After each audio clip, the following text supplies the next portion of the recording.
আমরা নদীর এই সাইডে আসছি ভুট্টা খেতে, কিন্তু বর্ডার সাইডে ইন্ডিয়ার যে সাইড আছে এই সাইডে ভুট্টার ক্ষেতের মধ্যে আছি আমরা।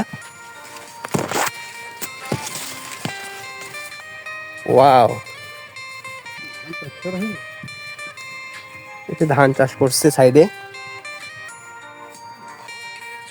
পরিবেশটা কিন্তু অসাম ভাই, অসাম, বুঝছেন? আমার ফিলিংস আমি হয়তো আপনাদেরকে বলে বোঝাইতে পারবো না, আমার কঠিন একটা ফিলিংস হইতেছে। তো এই ধরনের একটা পরিবেশে লোকেশন আমি আসতে পারছি, আমি আপনাদেরকে ভিডিও করে এগুলো দেখাইতে পারতেছি, আমার খুবই ভালো লাগতেছে।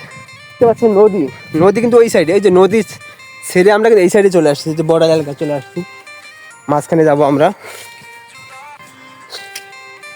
দুলাভাই কি ঘাস কাটবেন?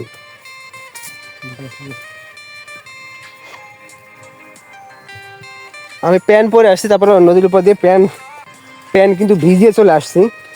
প্যান্টটা আমি ভিজাইছি, দেখতে পাচ্ছেন, জোতা রাখে আসছি ওই পাশে। চায়না না, চায়না করছে মাঝে মাঝে। এগুলো আমাদের, এগুলো আপনাদের? এগুলো আমাদের। এত দূর করছেন চায়না? বর্ডার আবার কত দূর? ওগুলো গাছ, বাগান টাগান আছে নাকি, না এরকম গাছ মাঝখানে? আমাদের, এগুলো আমাদের।